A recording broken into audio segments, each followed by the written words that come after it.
Good morning, everybody. It's wonderful to have you here. I'm R.T. Ryback from the Minneapolis Foundation, and we want to welcome you to our third Reimagine Education event. When I say Reimagine Education, I immediately think of one word, or two actually. It's Patrice Relaford, to my right, who leads our education work and is a vice president of Impact, co-leading all of our impact.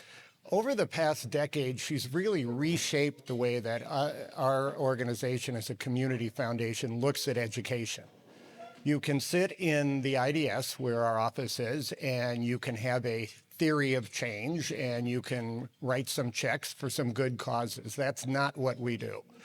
What we do, because of her leadership, is we formed a very deep partnership with people who are on the ground.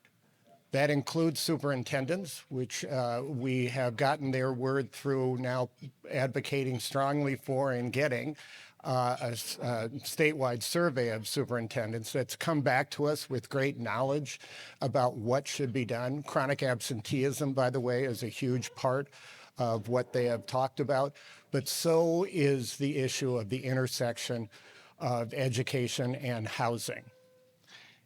And I want you to think for just a minute about what everybody in this room has gone through over the past 6 months. Just ponder what that has meant for you. And now I want you to think about how much harder that is for a kid.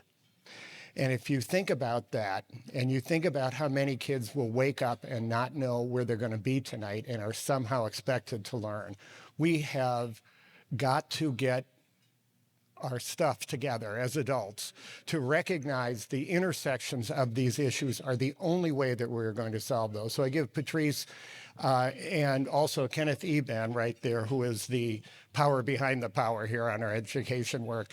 And yeah, let's give them a round of applause. I'm going to bring them up in a second. Patrice also made me do an announcement that she should be making, so I will do that for her. But it is very, very good news. We are making a grant of $500,000 to the Minneapolis schools for their Stable Homes, Stable Schools program.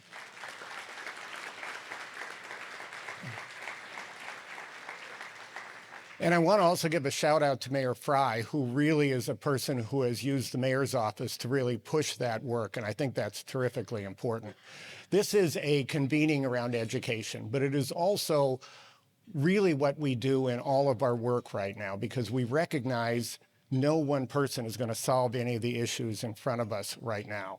And so what we really are trying to do much more is bring people together. 1 + 1 is 3. We had something called a fund holder exchange, where we brought people who have funds with the foundation together and intersected around a bunch of different issues. In our economic mobility work, we're now deeply engaged in the issue of trying to help small businesses that have suffered so much during the surge with both our Economic Response Fund and our partnership on the Salt Cure Fund. With our environmental work, where we are administering a $50 million environmental justice grant across the Great Lakes.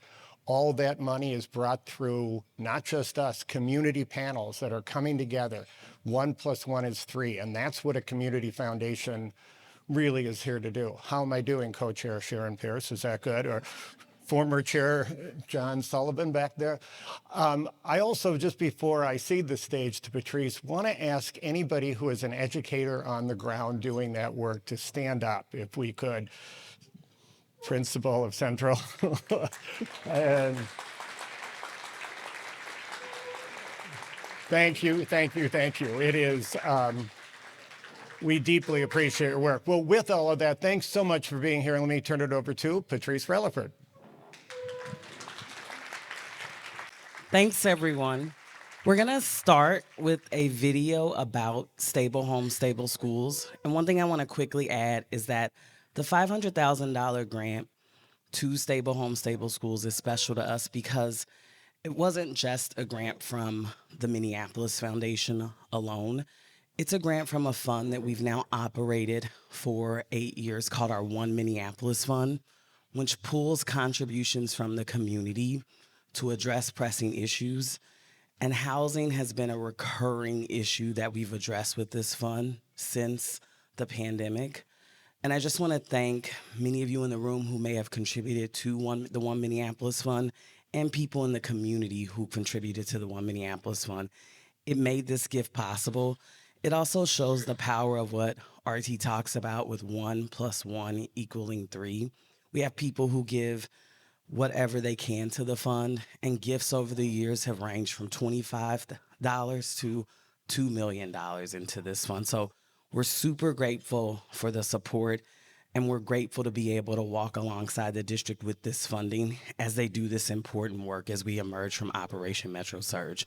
So with that, we're going to show this video, and then our panel is going to quietly creep up to the stage. So thanks everybody for being here. Thanks everybody again for being here. I thought I'd start with allowing my distinguished panel to tell you a little bit about themselves and their roles as opposed to me reading their bios. I always think it's great to hear from people directly about their experience and what brings them into the work, and then we'll launch into the questions. So we're gonna start with Principal Rayo from Green Central. Good morning, everybody. My name is Jimena Rayo. I'm the proud principal of Escuela Bilingüe Richard Green Central in the South Minneapolis area. I have been in Minneapolis Public Schools for the last 6 years. Before that, I have worked in dual language and immersion programs my whole career. I have loved, and I continue to love, working at Richard Green Central, a school with 65% of students that are Latino, a school that has been greatly affected by Metro Surge, and where a community came together in ways that it's unbelievable. Go ahead. Good morning. I'm Colleen Keibel. I'm the Director of Student Retention and Recovery in Minneapolis Public Schools.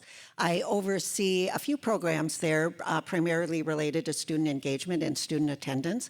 One is the Check and Connect program, so I'm always excited to be over here at the University of Minnesota, where it was developed in partnership with Minneapolis Public Schools. The cornerstone of the program is relationship building and student engagement. So Minneapolis was where Check and Connect was developed and continues to be implemented and grow.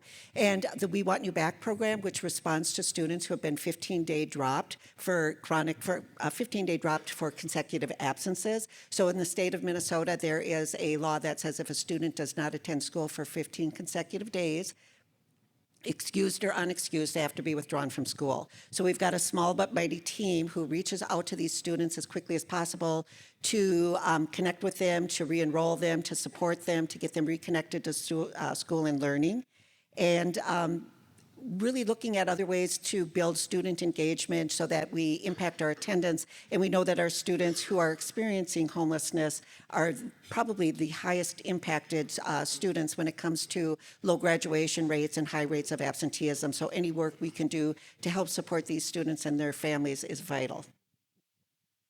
My name is Jacob Fry, and in just a few months from right now, I will be the proud parent of a Minneapolis public school child who's entering kindergarten.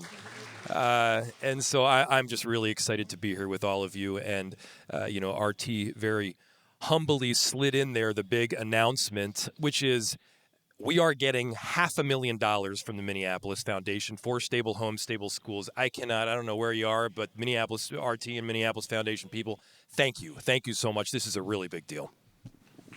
Thank you, Mayor Fry. And just before we launch into the panel questions, I do want to say that the three people on this panel, I really respect and admire the work you've done in general, but it's very difficult to lead during the best of times. But I know the past few months have been extremely difficult, especially for you, Principal Rao, probably given where you're located. And I also just want to thank you for the work you've done on behalf of students and families. So thank you. And with that, we'll launch into the panel questions. Colleen, I thought we'd start with you first and have you talk a little bit about Stable Homes, Stable Schools. The program supported over 7,000 elementary school students in its history and their families. How does Stable Homes, Stable Schools work? And can you tell us a little bit about why it's been so successful? Sure. I'm going to give you a little bit about how it works, and I'm a little bit of a fish out of water with this. So I have notes because this is really important that I get this right. We've got a great team under the direction of Sharmika Ridley and her Stable Homes, Stable Schools team, and I want to make sure I represent their work well. So there are two components, as was mentioned in the video. So the first part is the housing with rental assistance. So the eligibility is that you have a child in Minneapolis Public Schools in elementary schools, so grades K through 5, and that you're identified as experiencing homelessness. So you have to be, you cannot be in a lease. You can't be in a housing or being housed where you have a contractual lease. And there are family income levels, so it's got to be 30 to 50% of the median income. All HHM families is kind of how we used to refer to them, but our families, I might revert to that term, homeless, highly mobile, but all families are invited to participate. They don't need to sign up. They're automatically put on a prioritization list depending on the number of students in the home, and then they're notified when a voucher becomes available. Our school social workers and our Stable Home, Stable School teams work really closely together to make sure these students are identified as rapidly as possible. Some families self-identify. Others, it's really through relationships, getting to know other people, a trusted adult in the building where they will share information. It's really hard for our families to come in and say the situation they're in. Sometimes it's just, they've had experience where they don't trust the system. They've had bad systems interaction. They don't know what an adult might do with the information that they share. So we don't always know upon entry if a family is struggling with housing stability. So through those relationships, families are identified throughout the year, not necessarily on the day they enroll or the first day of school. So once they're in the program, the Minneapolis Public Housing Authority helps each family search for housing in Minneapolis. Families can receive 3 years of rental assistance. They pay about 30% of their income for rent, and they receive a caseworker from the YMCA. So then the other component is the housing stability piece, and this is to prevent homelessness. And so the eligibility for that is in any Minneapolis public schools, K through 5. And I should go back. So the housing with rental assistance, we have 24 elementary schools that are participating in that. For the housing stability, it's any of our elementary schools. The family must owe back rent or utility payments and have an income that's below 200% of the federal poverty guidelines. And then the families in this program can receive assistance with back rent and utilities and other housing-related costs up to, it's either $2,500 or $3,000 a year. I've seen conflicting information. And then families also have access to support services from the YMCA with long-term housing stability. And again, our school social workers work really closely with, with our Stable Home, Stable Schools families, or staff, I mean. So why is it successful? Because it's a collaborative effort. Because of a lot of hard work done. We've got Takara here, who's with our Homeless Highly Mobile Department. You'll hear from her. I saw Charlotte Kinsley, who actually kicked this off in 2019 when it happened, and just lots of people that have really made this work. It's a lot of hard work. The program goals are to improve housing stability for families with children in elementary school, to boost their daily attendance and increase their educational engagement. Safe and stable housing is the most significant out-of-school factor for predicting student success, and we know that. So it's so important because the student's educational success is so deeply connected to their caregiver stability. So with that help with the Minneapolis Public Housing Authority, helping families get stabilized in housing, just stabilized with their whole living situation, has an impact on that child and their academic performance, their attendance, the outcomes they'll have, even though they're in elementary school when they start. This is going to impact their ability to graduate on time.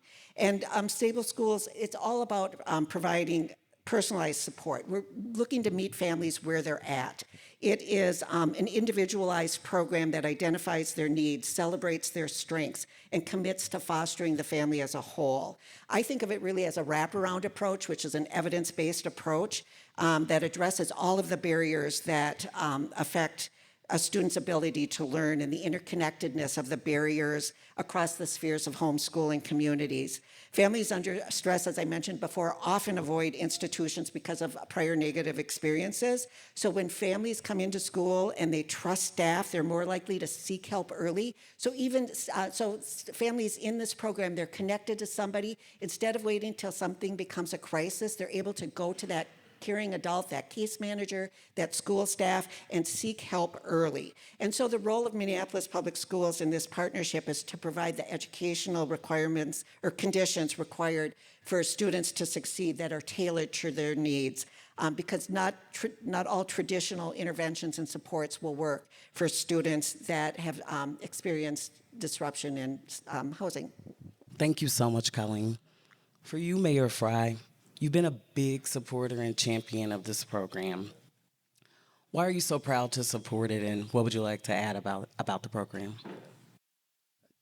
When I look back at my time in public service, when I'm done, this will probably be the thing that I'm most proud of.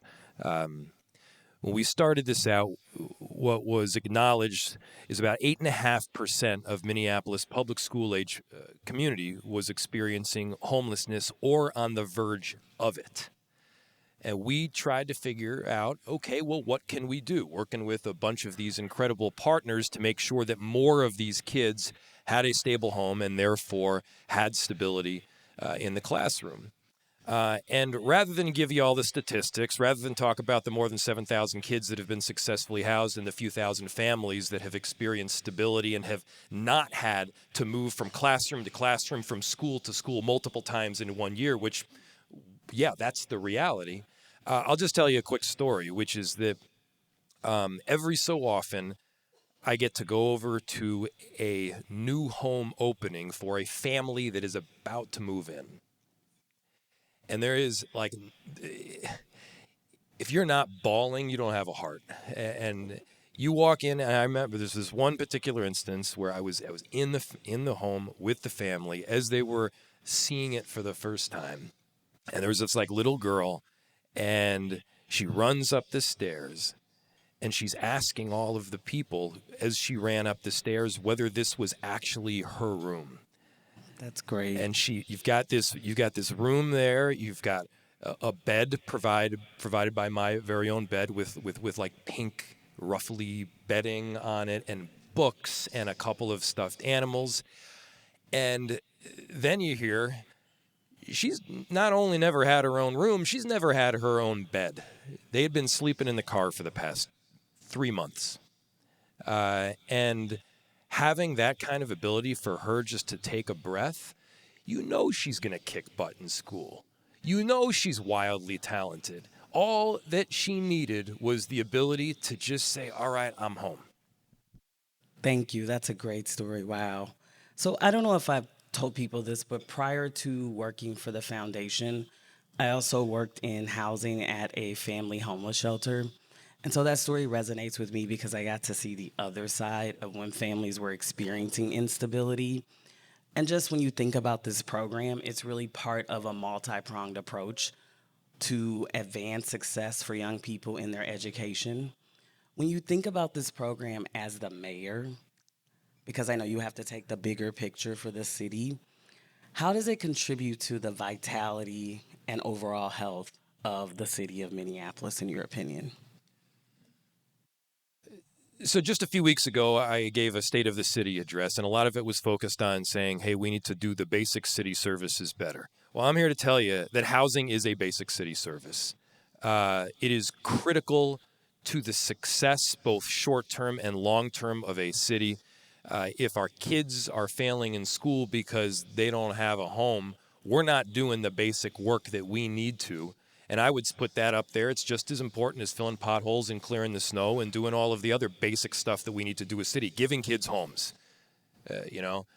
And so as we're looking at budget constraints, and believe me, there are budget constraints, this program, to me, rises to the top because if you look at the long-term legacy of a city, the long-term morality of who we are as a people. If we're not doing this basic thing, I don't think any of us are doing our jobs. Thank you for that. Now I want to transition to Principal Ryo at Green Central. I do want to say that the Minneapolis Foundation is extremely supportive of principal voice in our state. Most principals have taught for more than 10 years before they decide to take up that mantle of principal leadership. And it's not an easy job during the best of times. And I know it's a challenging job when there's stress in the community. So, again, I just want to thank you for being here. I was so excited when she agreed to join this panel. We had not met before, so I appreciate the trust in being up here today. And so, I thought I'd ask you, just from an administrator's perspective, how does stable home, stable schools work for a family experiencing housing stability in your school community? Or she's also a really experienced principal in other schools you've led, so either at Green Central or in your prior experience. First of all, I need to say I take no credit for so many things that happen in my school. I let things happen. I try to lift barriers. That is what I think the job is. So in my school community and in all that have liaisons for stable homes, stable schools, is more than just throwing money at it. Is all of the emotional support, all of the support that the liaisons have with families of starting to trust the system, starting to trust the schools, helping with referrals, helping with filling out paperwork, navigating systems that are totally foreign to these families. So in our case, in our school, we have one liaison that works with families directly. And when we talked about homelessness or home instability, it's more than just the place where you are, which is a basic need, but there's also everything that comes with that, and just for students coming to school and finding a safe haven in school, yet there is so much chaos going on in the rest of their lives that it's very hard to learn. You can't learn if you don't feel well, if you don't know where you're going to be going home to.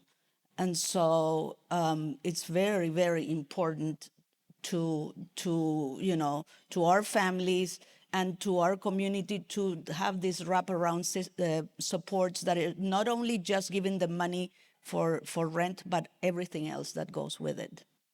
Just to build on that, what are some of the ways that housing instability shows up that people who don't work in schools might not realize? Yeah, so there is the McKinney-Vento Act, which assures that students can stay in the school where they are the moment that they become homeless. So we have families that end up moving out of the district, or living with relatives outside the district, and they're brought into school, and that creates a huge barrier too, because some kids are we have the obligation to bring them to school, sometimes an hour away, 2 hours away, and so with this support, our goal is to keep our students in Minneapolis, but not only coming to the school, but also living in the city.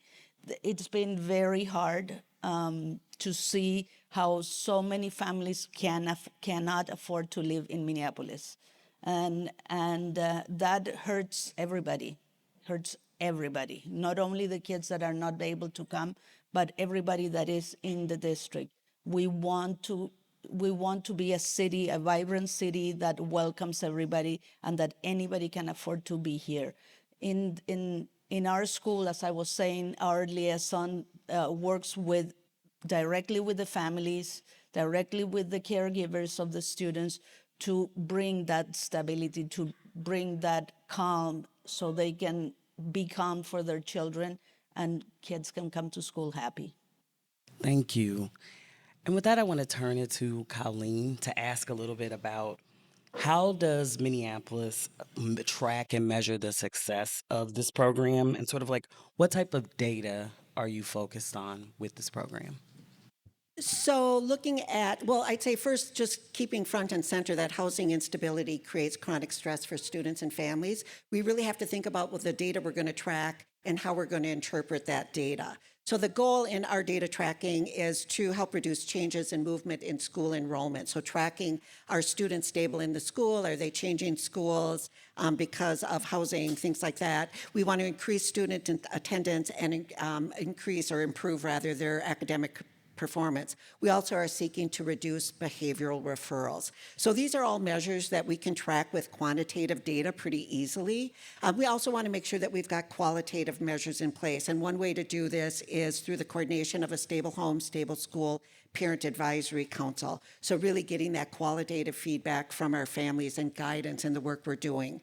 So also a little off the data piece about the efforts to retain students. It's about retention. It's not uncommon that a student might be withdrawn for 15 days, as I mentioned before. So we know that that chronic stress impacts their concentration, their memory, their emotional regulation, attendance, and behavior. So research on adverse childhood experiences, ACEs, as many of you know it as, shows that stable relationships and supportive environments can really buffer that. So we've got other departments in the district that are really working together with our stable homes, stable schools, our HHM departments, to make sure that we are creating protective factors and building that sense of belonging. So students who are homeless, identified as homeless or highly mobile are given priority in our Check and Connect program. A model where relationships are the cornerstone of support. And then we've got our We Want You Back team that's responding to those 15-day drops. We know that even a small, having a small consistency in these children, these students' lives can really make a difference. So that safe space at school, that regular meals, a mentor, transportation to school can significantly impact those long-term outcomes. But keeping in mind that this program, Stable Home, Stable Schools, is serving our K-5 students. We also have students in grades 6, 12, and they are struggling with attendance. They're struggling with housing instability. Some of them are actually on their own. They're without an adult guardian. And so how do we serve those students is something we're always seeking to do better and more efficiently and more personally. So our We Want You Back team, I respond to over 2,000 students every year who are withdrawn for non-attendance. The majority of those students we are able to pull back into school. We continue to work on those, so about a third that we don't get back into school. We never close them. We continue to do outreach. We continue to look through them using other connections and really working to create a sense of belonging. Relationships are really the cornerstone of the work that's done to help our families, to help them build that or feel that sense of belonging and know that when we say we want you back, we really want you back and we want to serve you when you come back. Thank you, Colleen. Before I turn back to Principal Rayo, I wanted to let you know there are cards on your table, and if you'd like to ask questions, we're going to have a few minutes for a Q&A. So just fill out the card, and then our staff, if you just like hold it up, we have a few people in the room who will collect it. And if you are lucky, I will ask your question if we get time and have time for it. So with that, I want to turn it back to Principal Rayo to ask you about the impact of Operation Metro Surge on housing stability or instability in your school community. I could talk for a long time about this.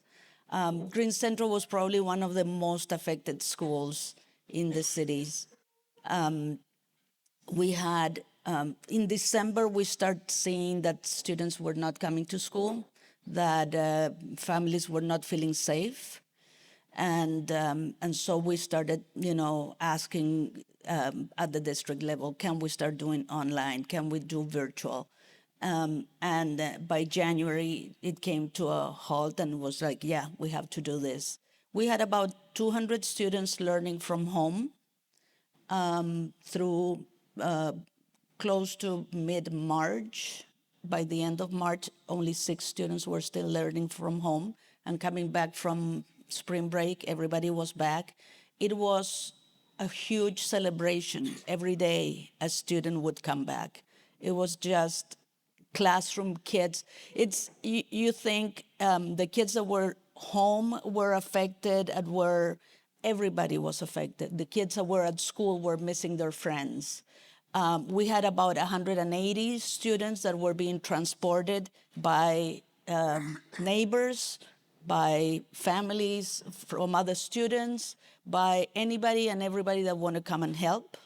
We had a lot of patrols around the building. We saw ICE cars all the time. We many days did not go out to recess. We started doing indoor dismissal. Nobody felt safe to come out to the field. And we had about 20 families that moved out. We had many families that, because of all of these other things that we did, they did not become homeless because they just stayed where they were put, and they just didn't leave their homes. So there's about 20 families left the country in our school, and our numbers of HHM students did not change, but it most likely did change. It just we didn't hear about it. A lot of it was kept under wraps of what was happening. We are not sure where people live right now. We ask families to keep, the information current, but we also understand that many of them don't feel safe, and so we are supporting them however they need to, so that kids keep coming to school. Thank you. And she's extremely humble, but I have a friend whose kids go to your school, and just the work that you and the school community did during Operation Metro Surge. I really want to if everybody will give everybody a Green Central a hand. So thank you so much for your leadership. So with the final question, we're going to turn it back to the mayor. And when I mentioned the word Operation Metro Surge, I could see the tension in his body a little bit. And just, hopefully some of that tension has left your body, but I know probably not. As you think about this program, as a city, what can we learn and what have we learned from Stable Homes, Stable Schools that we can apply to our broader housing issues? And if you also want to, if there's any learnings from Operation Metro Surge too that you want to share. Yeah, you're right about the trauma that I think we all experience, but that trauma was felt quite acutely by the students of our great principal over here. And some of that trauma, while we can't cure, certainly we can help with. And if you don't know where you're going to sleep at night, if you don't have walls around you that protect you from, yes, a federal government invasion and a bunch of thugs that are on the street trying to rip you apart from your family, I mean, these kids knew that. They knew what was going on. It wasn't a mystery to them what was taking place on our streets, and even the youngest ones, they felt, even if they themselves were not targets, they felt the fear of their friends getting taken away from their classrooms, which is just horrific. And so what Stable Homes, what Stable Schools does is, yes, of course it provides the home, but importantly, it also provides the mechanism to deliver additional services. We have delivered tons of services through the network that Stable Homes, Stable Schools offers. And whether that's a new bed or books or job training, we had an entire guaranteed basic income program that was administered directly through Stable Homes, Stable Schools. Why? Because we knew what families that we needed to help. They were there, they were part of a network, and we had these extraordinary partners, from the Y to MPS to the Minneapolis Foundation to MPHA, that were ready to be partners along with us to provide this service. So this is something that is really special. Again, we're really grateful for the money, the $500,000 from the Minneapolis Foundation, that I know will go directly to keeping kids in their homes. Money out of your pocket, directly to keeping kids in their home, directly to some of the kids that were most impacted by Operation Metro Surge. I cannot think of a better use. Thank you. Did we have any questions? Okay, these better be good people. Okay, I have one for Mayor Fry. What can the city do to make housing more affordable? And what outside help do you need to succeed at this? This is the issue that I'm probably most passionate about. It's the reason why I entered public service to begin with, and so I could talk for 45 minutes about this. But I'll give you Make it I'll give you quick. two big things. I'll give you two things. Two-pronged. One, subsidy. You need to bridge the gap between whatever constitutes the market rate and the affordable rate. If you don't do that, you will be leaving a huge chunk of our community out in the cold and unable to afford housing in the city. So you need to have some form of government and philanthropic intervention so that they can afford to live in a great city. And everybody should be able to afford to live in the greatest city in the world, which is right here. Second, more housing, period. You need more housing at market level, at affordable levels, high end, low income, all of the above. And you need to have a diversity of housing options in every neighborhood, which means that we don't just put all the affordable, all the low income, all the Section 8 in the North Side and in East Phillips. It means you have hard conversations with neighborhoods that are more well-to-do. And you say, you know, we're going to put affordable housing in this neighborhood, and it's actually going to make this neighborhood a better place. Because I want a kid that is growing up to see all of the different alternatives in life. I want them to have a doctor, a teacher, an artist, you name it, a lawyer, a philanthropic person, all on the same block. And so they understand what their alternatives ultimately are. And you don't get that unless you got a diversity of income, a diversity of ethnicity, all on the same neighborhood. Thank you. I had a question for Colleen from the audience. It says, could you talk a little bit more about the 15-day drop in enrollment policy and the impact on schools? Sure. Yeah, it's a state law. So if a student is not attending, and again, excused or unexcused, it doesn't matter, a school is mandated to withdraw them. Of course, they're also expected to do outreach to recover that student and to get them back in school or verify that they are enrolled somewhere else. I would say my personal thought, I don't know if they asked my personal thought, but my personal thought is 15 days is too short of a time. I mean, that sounds like a lot of consecutive absences, and I'm not saying it isn't, but we've got social workers and folks trying to do, first of all, we have to recognize it, which happens right away, and then recognize that they're consistent, and then do the outreach to connect with the family, to find a way to get that child either back in school, maybe get home, I'm blanking, homebound services in place, if it's a medical issue, things like that. And it doesn't allow for recovery without withdrawal, is what I'm saying. So it would be nice to have a little longer period of time to work on recovery before we withdraw that student, because I worry, in Minneapolis Public Schools, we're super lucky. We've got senior leadership and a superintendent that have been so supportive of our We Want You Back program, and we are probably the only district in the state that has this. This rapid outreach, the amount of recovery and of students that we bring back in, it doesn't happen in many of our districts. So just having that time, because once they're dropped, often it's out of sight, out of mind. And we don't want any child in our district to be out of our mind. So, and we do know, and MDE data shows there's and I'm not going to say a number, but it's thousands of students in the city, in Hennepin County, that are not enrolled in school, that are of age that should be enrolled in school. So who's doing that work to identify and recover those students? Thank you. And then we had a question for Principal Rayo. Someone from the audience has asked about food insecurity and asked, like, how can we support students in schools who may not have enough access to food? Our school, like many others, have a couple of different programs. It used to be called the Sheridan Story. Now it's called Every Meal.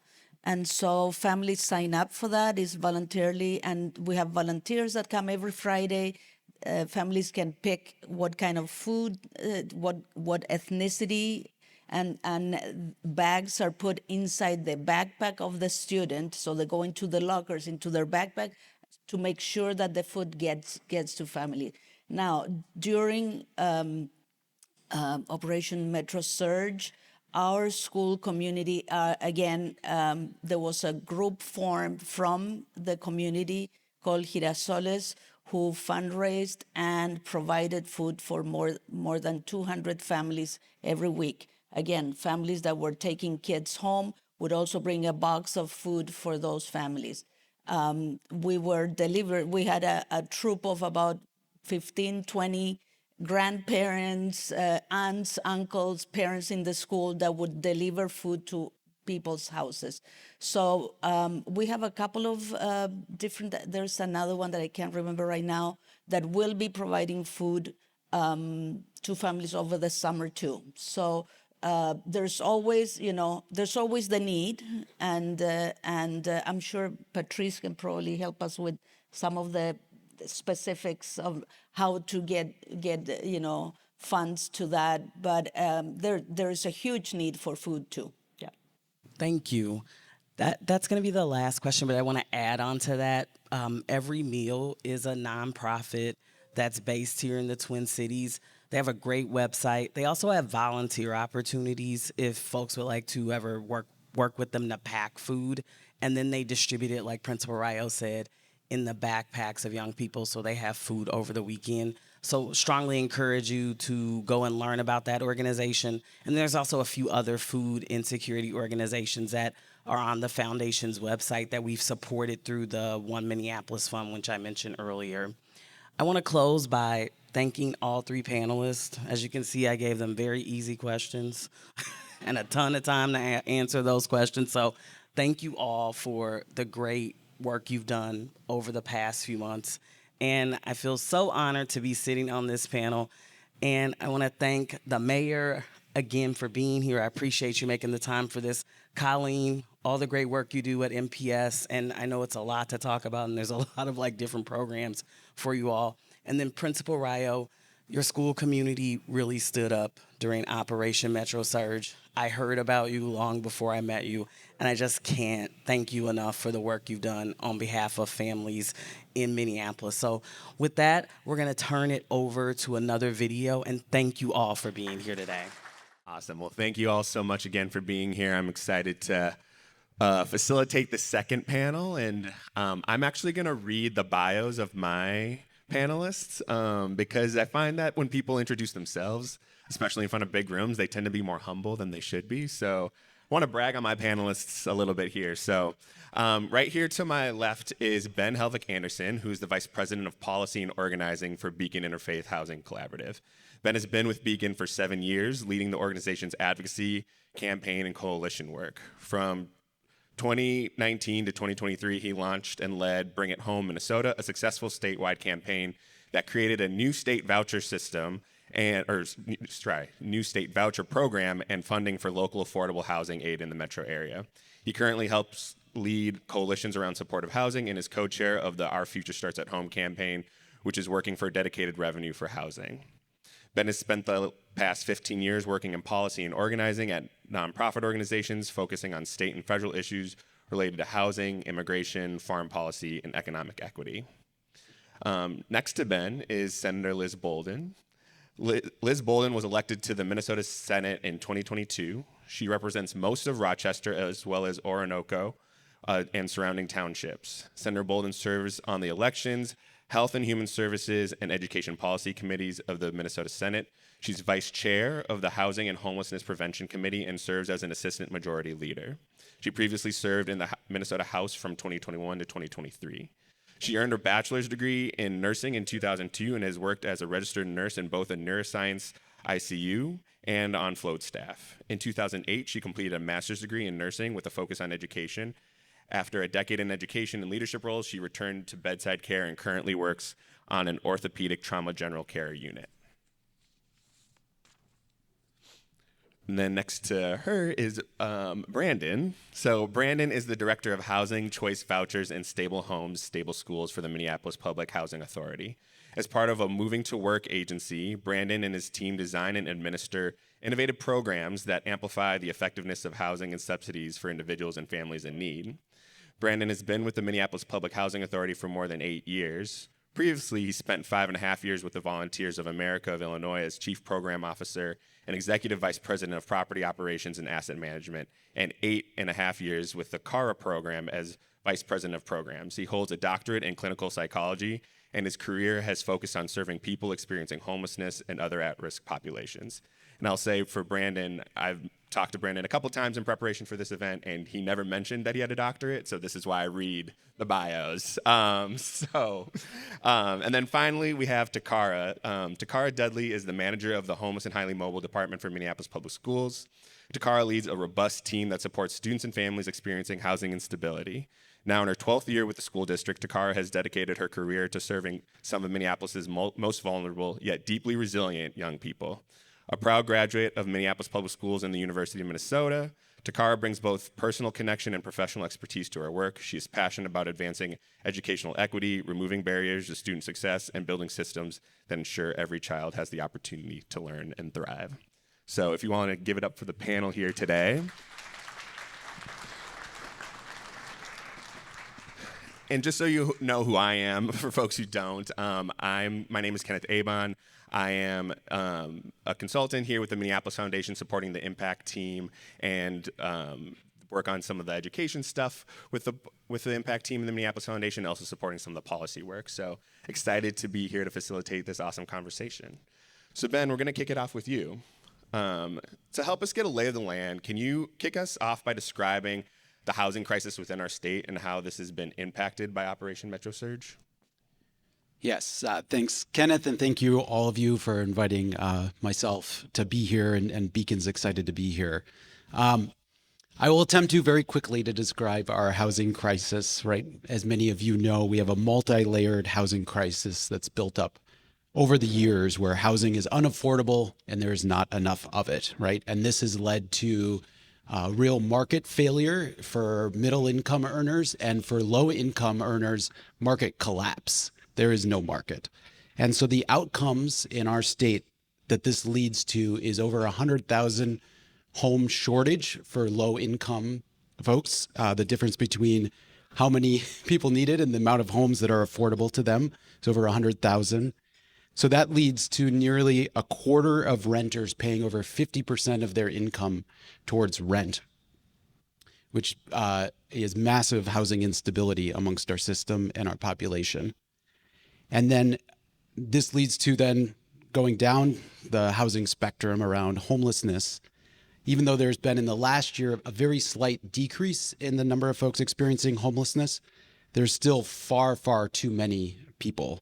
And the last point of count was around 9,000 at the last point for families in Minnesota. And so you layer Operation Metro Surge on top of this incredibly unstable housing system where a lot of folks are just one paycheck away from losing their home and suddenly can't go to work, and you get a catastrophe. But a catastrophe that's happening at a much smaller scale every day for families who are falling off this broken housing system that we see in our schools, that we see for folks who work in homelessness and housing every day. And that Operation Metro Surge just magnified the instability of our housing system to a horrific and unfathomable degree. Thank you for that. That's helpful to help us get a lay of the land around what we're going to be talking about here. So, Takara, I want to get a better understanding from you. Can you tell us a little bit more about the homeless and highly mobile population served by Minneapolis Public Schools specifically? And what type of impact does housing instability and homelessness have on a student's education? Yeah, so just the school year alone, and we're not done yet, right? We still have till June. We've identified about 2,500 students in our district that are experiencing homelessness, about 10% of our student population. About 1 in 5 of our students in Minneapolis Public Schools have experienced homelessness at some point during their time with us. So we see students kind of bounce in and out of homelessness at various points through their educational time. So maybe they experience homelessness when they're in kindergarten, and then they're housed for a while, and then they're homeless again when they're in middle school. And we kind of see that as a repetitive issue in our district. Homelessness disproportionately impacts our students of color. So while our students who identify as Black only make up about 31% of our entire district, they make up about 47%, almost half of those identified as experiencing homelessness. Also, our students who identify as Latino or Native are also at a higher rate experiencing homelessness in Hennepin County. About 65% of our students are in the category of what we call doubled up. And so this is not a shared living experience where people are mutually benefiting and we share the rent and everybody has their own space. This is, I literally have nowhere else to go. Can I sleep on your sofa? So about 65% of our students are experiencing that type of homelessness. And we often call that the more invisible kind of homelessness because it's not that outside on the corner in a tent. Most people underreport that type of homelessness because if you have someone living with you that shouldn't, it probably can get you in a lot of trouble. So we often see that these numbers are what people are sharing with us, but often underreported. One of the things that we always want to remind people of is that when it comes to homelessness and housing, instability and student success, they're deeply interconnected. They are not separate issues. The highest risk factor for students not graduating from high school is experiencing homelessness during their time in school. And conversely, as an adult experiencing homelessness, the highest risk factor for that is not having graduated from high school, not having a high school diploma. So we see this bidirectional risk that continues to happen. And so if we don't intersect housing options, affordable housing options for families, we do see this cycle continue generation after generation. Yeah, that's it's really sobering. I mean, we're excited about stable homes, stable schools, but when we're talking about 10% of Minneapolis public schools students being homeless or highly mobile, that's really scary. So, Senator Bolden, I have a pretty simple and easy question for you. What are the barriers preventing the state from providing housing stability and ending homelessness across the state? Happy to talk about that. We could talk about that for a very long time, but I will just say the first thing I would name is funding is a major barrier. Historically, the proportion of the state's budget that has gone into housing has been quite small. In 2023, as we were advocating for increasing that proportion of the state budget, one of my colleagues, Representative Mike Howard, who is the chair of the Housing Committee in the House and was at that time, would carry around session a gallon jug of water, which was meant to illustrate the entirety of the state's budget, and then a little teaspoon, which was meant to illustrate the proportion of the budget of the state's budget that was going to housing. And so we, again, historically have not made the investments that I believe that we need to. We are starting to change that, and 2023 was certainly a historic year in terms of investments into housing, and we passed $1 billion investment that session, which is needed and important and still is not enough. There is more to do. I will say, despite significant challenges this year, in the session that we just wrapped up 2 days ago, we were able to pass, I'm really proud, $40 million in emergency rental assistance, which is going to have a big impact on families across the state, as well as $13 million for supportive housing providers. And so there is really bipartisan recognition, I think, at this point of needed investments into the housing space and working to be sure that we are supporting families across the state who are experiencing homelessness. We know that families experience homelessness different than, as we're talking about different groups, whether it's LGBTQ folks or seniors or students, homelessness impacts those folks differently. And so we need investments and resources and systems and programs that are addressing those needs. Another thing I would need is mention is just federal instability. The chaos and confusion and cruelty that we are seeing at the federal level has a direct impact on how we are experiencing homelessness in our state. As last year we saw the Trump administration threatened to cut the housing choice voucher.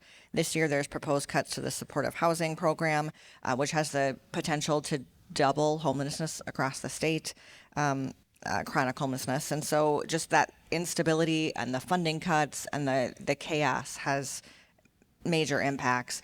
And then the last thing I'll say, certainly as has been discussed already here this morning, is Operation Metro Surge had significant impacts on families, and that the effects of that we will see for a long period of time. It's not just that it's over right now and it's okay, it's done with, we can move on. The impacts of that are going to be long lasting. And so, communities stepped up during that time in big and small ways, again, as we have sort of heard this morning. And it is important also for the state to step up and be sure that we are adequately funding and, again, having those programs and resources to address the harms that we have seen because of that. Thank you, Senator Bolden. I appreciate that response. And so, Brandon, just going to you here, Senator Bolden just kind of gave us a statewide look as to why we're not seeing more affordable housing stability. What does that look like on the local level? What are some of the challenges that are from ensuring students, families, and individuals have safe, permanent housing? Can imagine my first response that everyone has highlighted so far.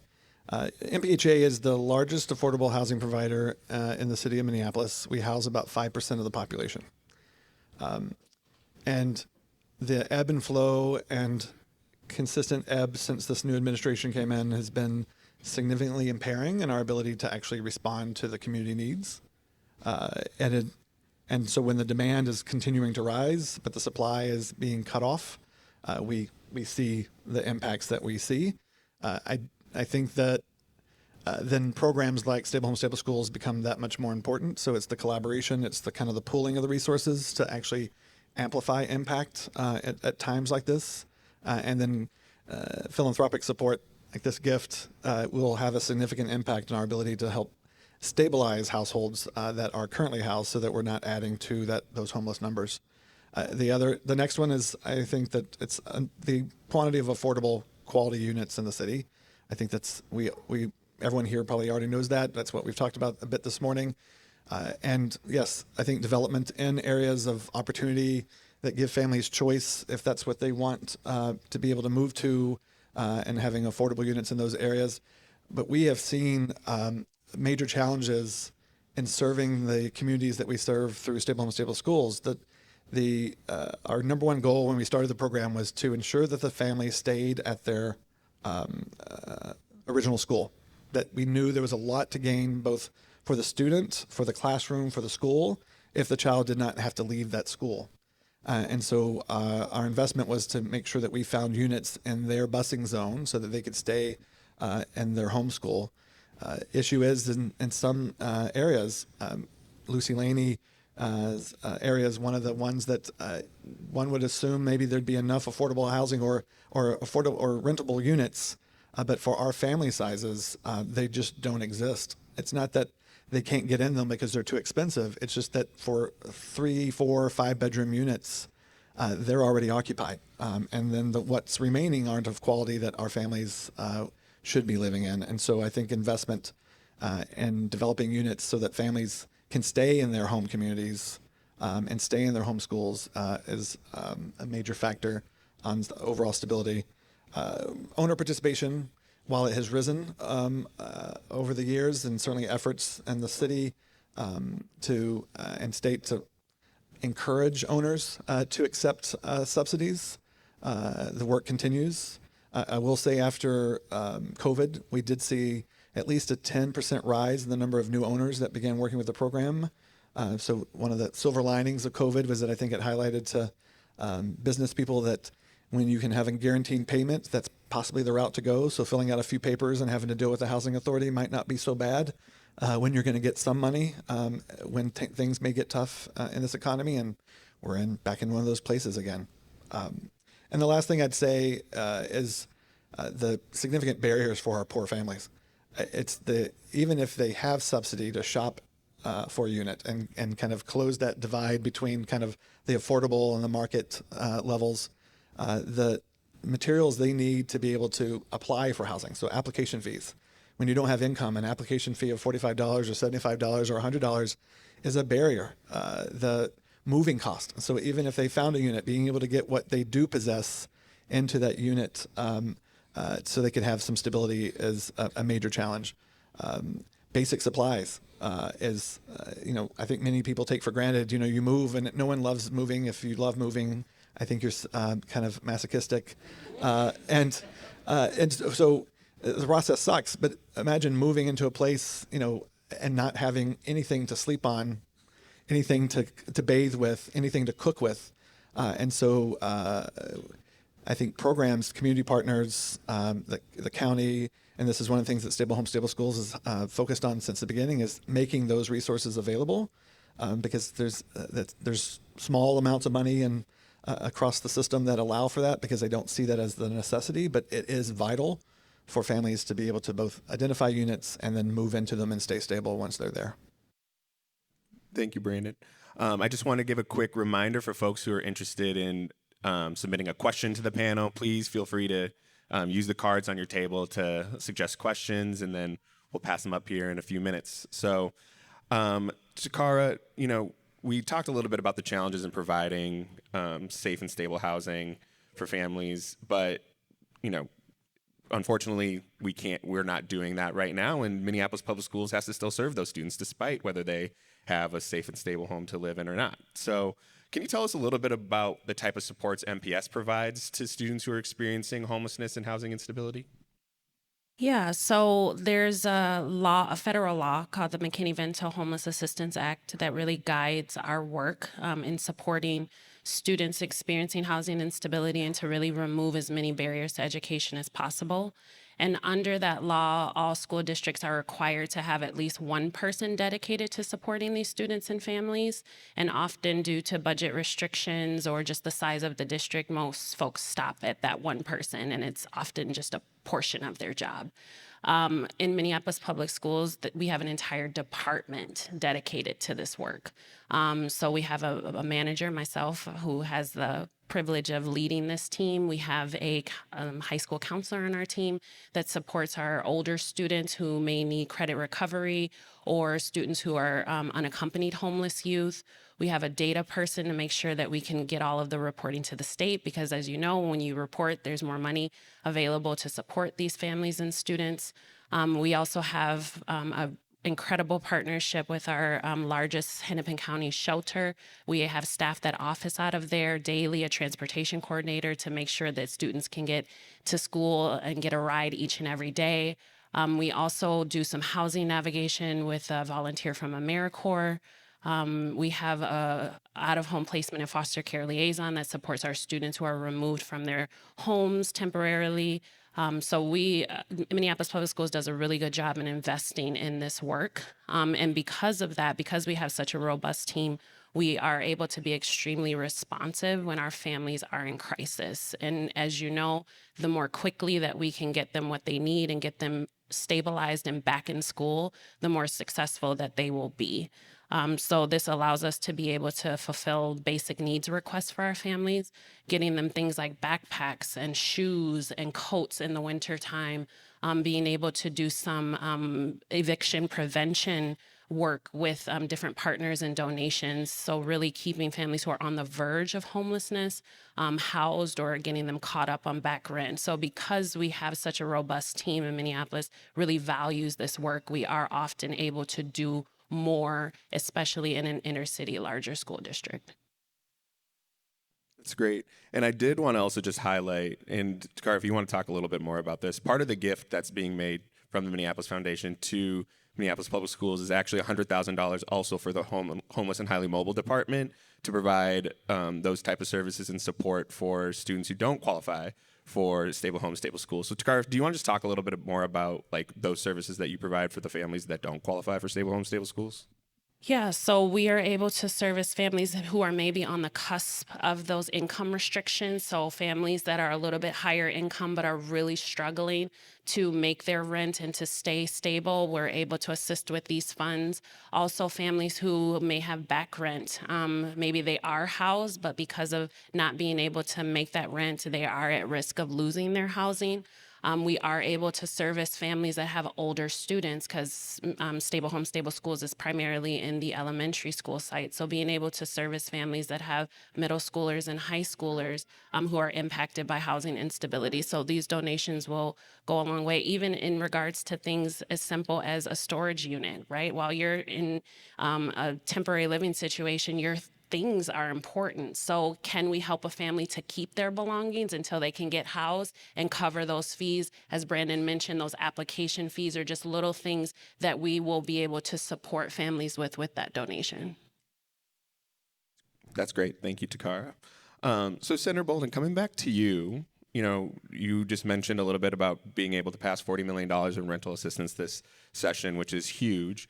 Can you just talk to us a little bit about what discussions are taking place at the Capitol to provide more housing stability for students and families? Or what solutions are being proposed to provide more support for students experiencing housing instability? Yeah, I will say I have the privilege to serve on both the Education Policy Committee and the Housing Committee. So I see, discussions in both places and some of the intersection of that. The McKinney-Vento Act has been mentioned a couple of times here this morning, and that, of course, is a federal law. I will say we in the legislature are having many conversations about, things that we have relied on at the federal level that, we worry that we may not be able to continue to rely on those. And so because of that, this is one space where there is work happening at the state level to really just codify what is now a federal law, codify that into state law in case, we don't know what's happening at the federal level. So that proposal was heard in the Senate Education Committee. It was in our Senate Education Omnibus Bill. I don't know that it made it through negotiations and was passed into law, but work will continue with that to be sure that we are putting protections in our state laws just to be sure that we, in case things happen differently at the federal level. I will again mention the $40 million in emergency rental assistance, which goes into the already, existing and very successful FHPAP program, which is a program that is extremely helpful in keeping families housed. And it is not only providing that rental assistance and support directly for sort of housing, it also provides support for relatively minor things like a car repair. A $200 car repair can, for some families, mean that it pushes them into homelessness. And that is not only just the wrong thing, obviously, morally, but it is financially a dumb thing for us to let that happen. It is far more cost effective to keep families housed than to let them slip into homelessness and try to get families rehoused. And so if we can help families with a $200 car repair to keep them from slipping into homelessness, that is exactly the right thing to do. And that's what that program does. The Homework Starts with Home program also provides rental assistance directly to families with children who are experiencing that housing stability. In 2023, we created the new Bring It Home voucher program. That program is just now sort of getting, stood up and launching. And so we've got our eyes close on that, watching to be sure that that is, successful, and certainly would love to be able to expand that into the future. And the last thing I'll mention is the proposed constitutional amendment, which I think we'll talk a bit more about in the future. But really having sustained and ongoing and really that foundation of ongoing support is needed. And so having conversations about what that might look like, that dedicated funding for housing, those conversations continue at the Capitol as well. Awesome. Thank you so much, Senator Bolden. So Brandon, MPHA has been a critical partner for Stable Homes, Stable Schools over the last 7 years. But what are examples of other programs or partnerships that provide safe and stable housing for students and families? And what is needed to expand the impact of these programs? So I would start with, on the federal level, there's the Family Unification Program. It's for child welfare involved households. That the housing is the possible barrier to either reuniting with their children or for the adult to reunite with their children or to keep their children in their home. And we administer 100 of those vouchers and are constantly seeking additional allotment to be able to bring to the community. And then the Foster Youth Independence Program, we fortunately got a direct allocation from the federal government of 52 vouchers, and we've been leasing those up to help youth that are aging out of the foster care system, and many of which also have children. I think state level, the programs that Senator Bolden mentioned, we are a recipient. The Stable Home Stable School program does receive funding from the Homework Starts with Home program, and it does allow us some flexibilities that our other funding does not provide. For instance, mortgage assistance. So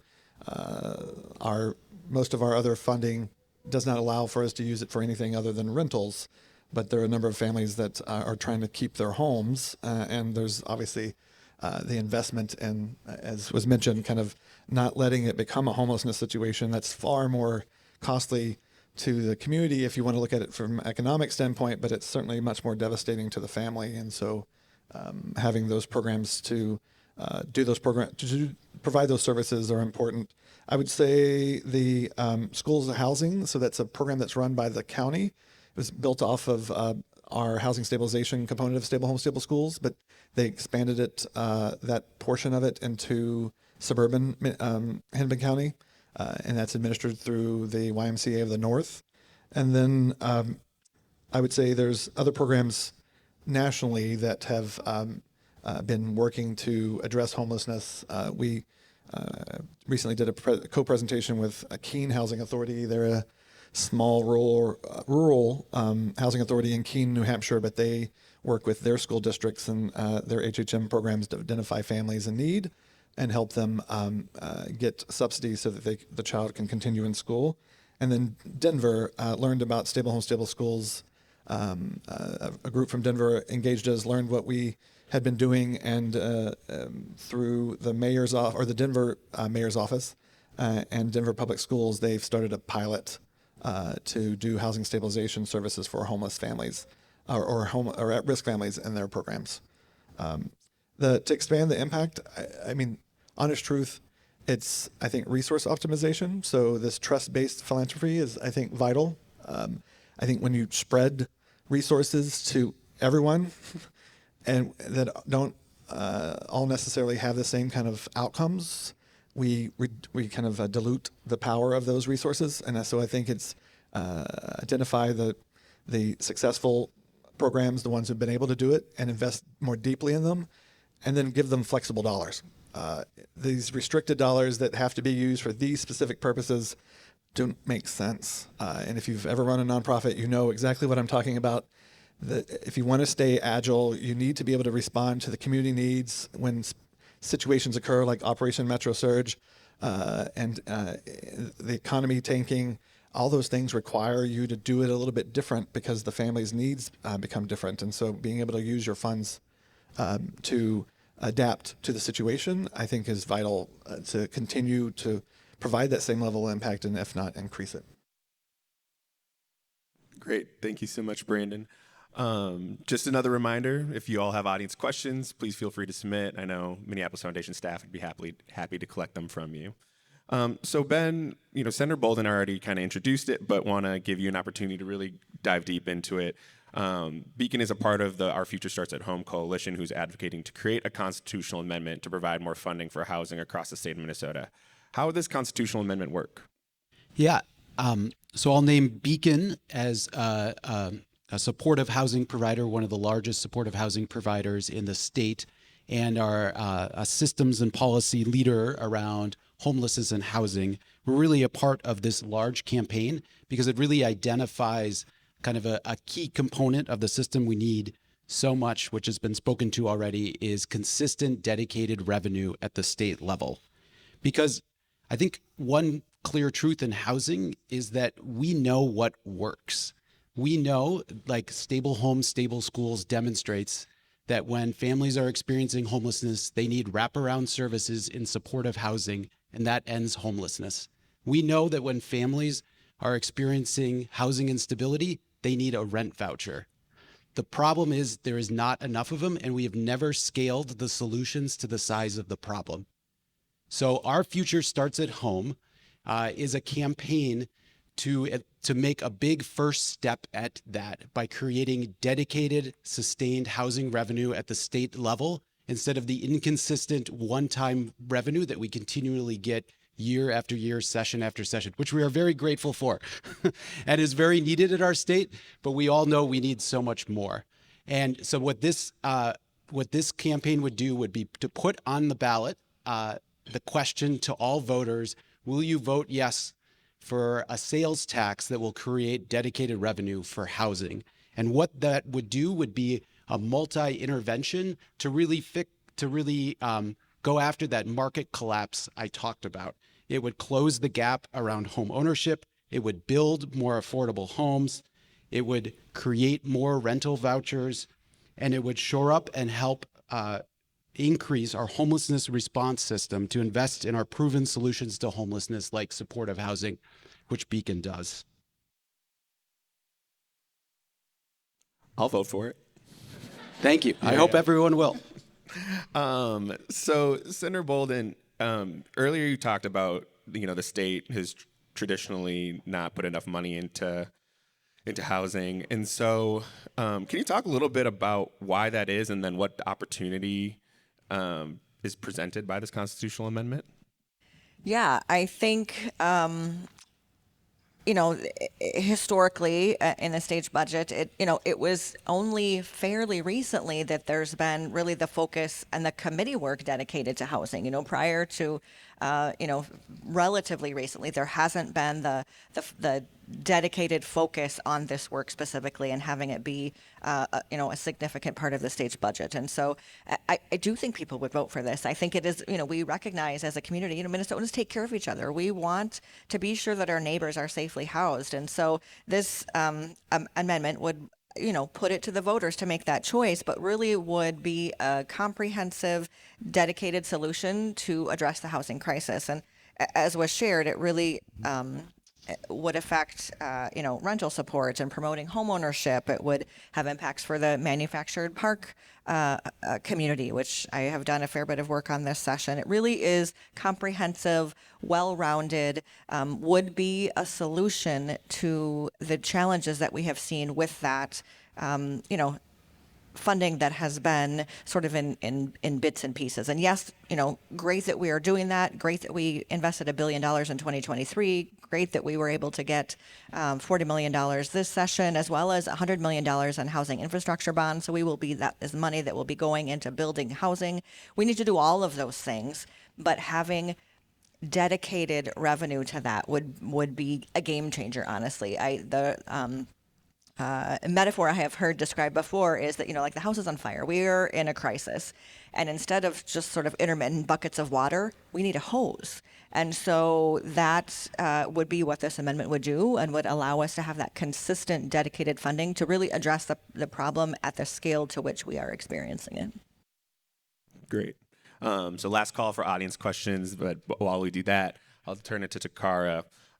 What additional support do districts need from city government, counties, housing authorities, and the state in order to provide students experiencing homelessness and housing instability with a high-quality education? So districts really need a more streamlined coordination between all of these different efforts. So you have the housing authority, you have city government, you have education, very large systems kind of all in their own track, right, with their own set of challenges.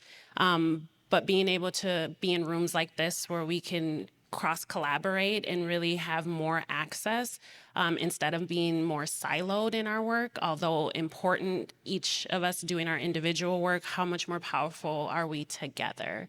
But even more specifically, if there's housing priority for school-aged children in the city of Minneapolis, right? Even if you're not low income, if you have school-aged kids, how rapidly can we get you housed? Expanded shelter capacity. The reality is that not everybody has a place to call home. And so our shelter system is over capacity currently, and we need more spaces for families, especially larger families, that can be temporarily housed until they can find stability. So that's just a couple of examples of things that on a housing level, on a city level, on a school level, that we can continue to improve our collaboration. That's great. So we're going into a rapid fire round, and our timekeeper is going to kill me. So we have to keep it rapid. But Senator Bolden, we'll kick it off with you. You have 30 to 60 seconds to answer. What is something you want the education folks in the room to understand about housing, and what is something you want the housing folks in the room to understand about education? I think just the reality that all of this is interconnected. People don't experience these issues separately. It is all intermingled, and it has been shared. So much of life depends on stable housing. If that is not going well in your life, probably not much else is either. And so families are feeling squeezed right now in so many directions. But for families who are, have that housing instability, they likely also have food insecurities, and they likely are, struggling with access to affordable health care. And so having sort of these wraparound and comprehensive programs and services to address all pieces of those, it really fits together in ways that we have to look at it in that comprehensive way. Awesome. Brandon, we'll go to you. What is something that you want the education folks in the room to understand about our housing systems? I don't think there's anything new that I could say that hasn't already been said, and I think Takar said it exceptionally well, that it's continuing to improve the cross-collaboration efforts. I think the answer will not come without governmental type entities like the housing authority, the city, the school districts, all involved. Given that we have the amount of resources that we technically have, the access that we have, the expertise that we have collectively, but our bureaucracies have to stay out of the way for all of us. Very clear. Yeah, thank you. Takara, what's something that you want the housing folks in the room to understand about education? Understanding that stable housing is not just about having a roof over your head. It is the most powerful educational intervention for our students and families. When we stabilize a child, we give them a fighting chance in stabilizing their life for the future. So it's more than just somewhere to call home. It really is essential to breaking that cycle of homelessness.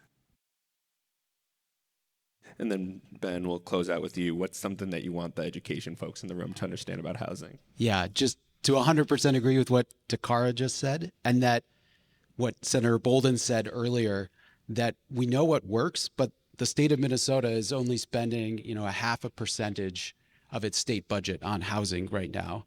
And so if we are serious about achieving stability in the classroom, stability at home, we need real funding, and we need to all work together to achieve that.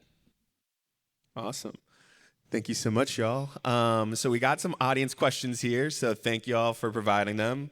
Our first question is, stable homes, stable schools is clearly successful. How can we share these wins with these wins and the blueprint of this program in greater Minnesota, where the the different barriers are where there are very different barriers to housing and stability? I can read that one more time. I butchered it. All right. So the question was asked very well. I just butchered it. All right. So stable homes, stable schools is clearly successful. How can we share these wins and the blueprint of this program in greater Minnesota, where there are very different barriers to housing and stability? We've taken the show on the road. So 2 presentations in D.C. in the last 2 months to larger collaboratives and funders and policymakers around what has worked and why. But we've also been engaged with in-state systems. Most recently was with St. Cloud. Had found out about the program and asked for our materials.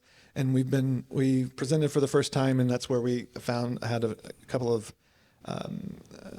other programs within the state engage us, was after the Minnesota Coalition for the Homeless. We presented there last year. We're looking to present this year, again, just to share it out, because events like this, things that get into social media, but people are busy in their own worlds and don't always pick these things up. And so I think getting it out in front of them and letting them see the success. And then we're starting a 3-year, multi-year research study. There's a certain terminology that the researchers use. They speak their own language, but it will be qualitative and quantitative. It's with the University of Minnesota, the Inclusive Economy Lab at the U of C, and a representative from the Federal Reserve that has been involved in kind of shaping the way that the research will work, but to look at what components work, what aren't, and how can we improve them further to have a greater impact. Awesome. Ben or Senator Bolden, Takar, do you have anything you want to add to that? Great. All right, Takar, it's coming back to you then. So you mentioned a stat earlier about 65% of families are doubling up. How is that percentage calculated, and how long does a family generally experience this? So there's a few different ways that families can report what type of homelessness they're experiencing. The primary way is in our personal relationships that we have with families.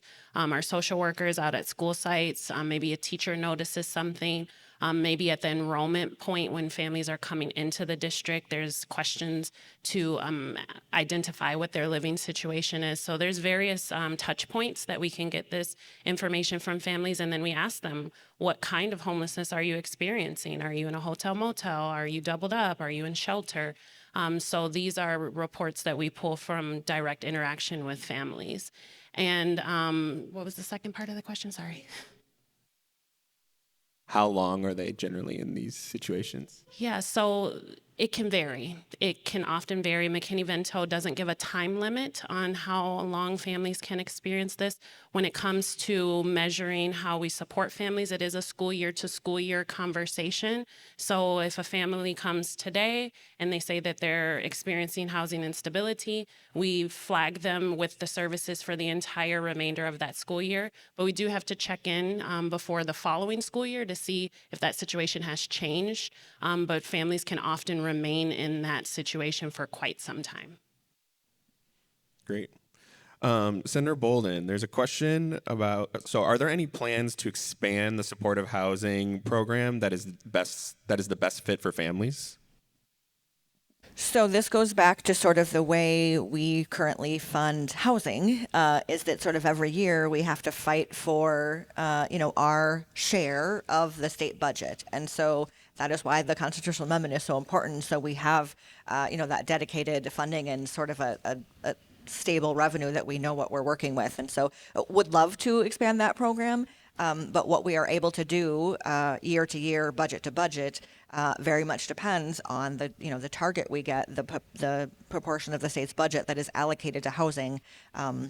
So at this point, it would love to, absolutely, but it will depend on what we are working with in terms of dollars. Got it. The next question is it's a simple question. I don't know if it's a simple answer, but how can I help? And I think this is for each of the panelists. How can I help? What's their role in providing support to any of the priorities?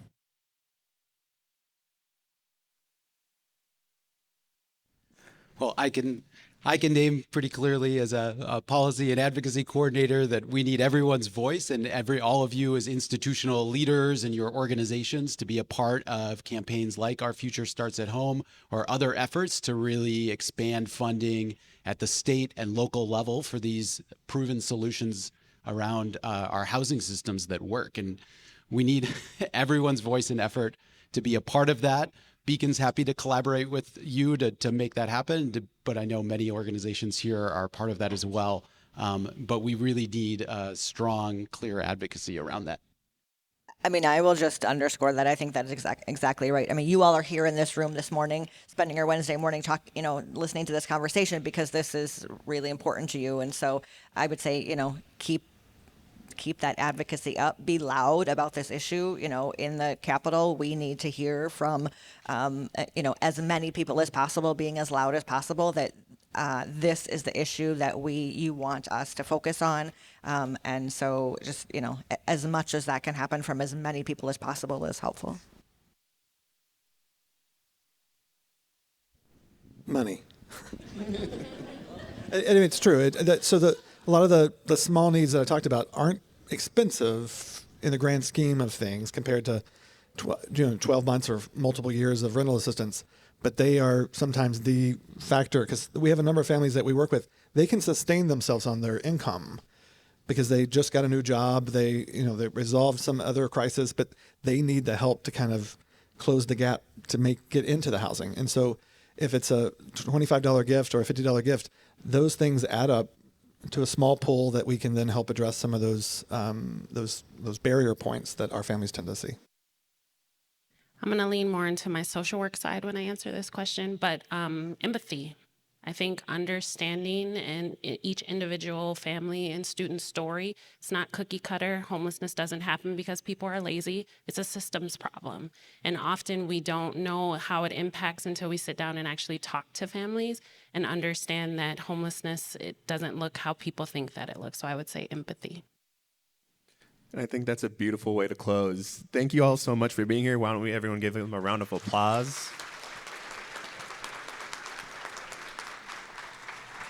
And I will pass that off to Patrice. But before I go, I just wanted to mention you all have keychains on your table. Please take those home and then also check out the QR code where you can learn more about the gift from the Minneapolis Foundation to Minneapolis Public Schools to support this important work. So thank you all so much for being here. So Kenneth mentioned those cards with the keychains. Please take those and check out the QR code to learn more about the gift to Stable Homes, Stable Schools and our One Minneapolis Fund. If you don't, we're gonna mail them to you. We're gonna find you. So if I see any keychains left, don't think you're getting away with not taking those. Before I go into our closing and call to action, I just wanna harken back to something that RT mentioned. This is our third year doing this event, the Reimagine Education Breakfast. In the first year, we brought you experts focused on literacy. In the second year, we brought over some people from that other city called St. Paul to talk about youth career pathways. And this year, we talked about the intersections between education and housing. That was intentional. We know that young people, as many of the panelists said before, need adults to focus on the stability they face at home, providing them with pathways into careers that are high paying and fulfilling, and also, when they're young, making sure that they can read. These are three pillars of the success of young people in our community and the future of our region. We have to make sure that young people can read, that they have a stable home to live in with their family, and that they don't leave high school without an idea of what they can do to be successful in their own life and how they can contribute to the well-being of their family and their community. So I want to thank all of you who've come to any of these events, and this one especially, this third year with us. We appreciate you. And the call to action that I want to leave you with is to support funds like the One Minneapolis Fund, so support us. And then also, Brandon mentioned this on the panel, nonprofits that focus on basic needs, housing, education right now are facing unprecedented needs. The next 3 years are not gonna be easy, we know that. But we also know this is a city and a region and a state that is extremely resilient, forward-focused, and we show up for each other. So again, I wanna encourage you to take the card, take the keychain, take extras, learn more about the One Minneapolis Fund, and learn more about the programs and organizations that we support. And before, I also want to thank the team at the foundation that supports this event. Sarah G., Michael Neighbors, Melissa, Maggie McCracken, Sarah L., wait, there's a few Sarah L's, Sarah Lamaji, Sarah Levin. We have multiple Sarahs at work, so thank you for your work. And I also want to thank our philanthropic advising team, Bill Sternberg, Amy Farr-Walker, I think I saw you guys in the back, Russell Betts, Paul, all of the work that you do with our fund holders to help them in their philanthropy, and then also to tell them about the great work that we do at the foundation.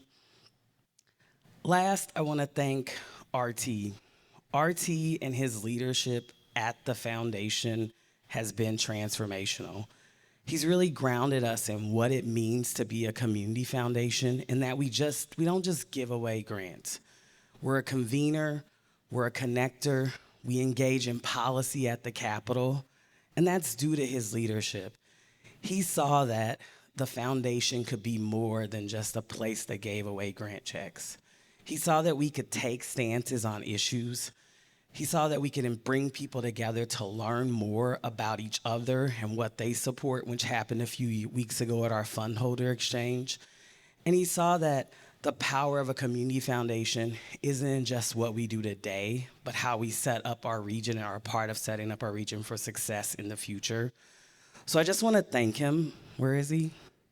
In the back? There we go. I just want to thank you, RT, for your leadership. And everybody, let's give him a hand. Last but not least, I want to leave you with some news. So you heard about Our Future Starts at Home. The Minneapolis Foundation, I'm not going to tell you the amount yet, but the Minneapolis Foundation will be making a 6-figure investment in the coalition work behind Our Future Starts at Home, and we'll be sharing more about the effort to bring about this constitutional amendment. So expect to hear more from us over the next few months, and especially as we head into the next legislative session. So, and also in the fall. So expect to hear more from us about that. Thank you again for being here. My name is Patrice Rutherford. I have the pleasure of leading our education and collective giving work. I can't thank you enough for your support. Thank you for being here.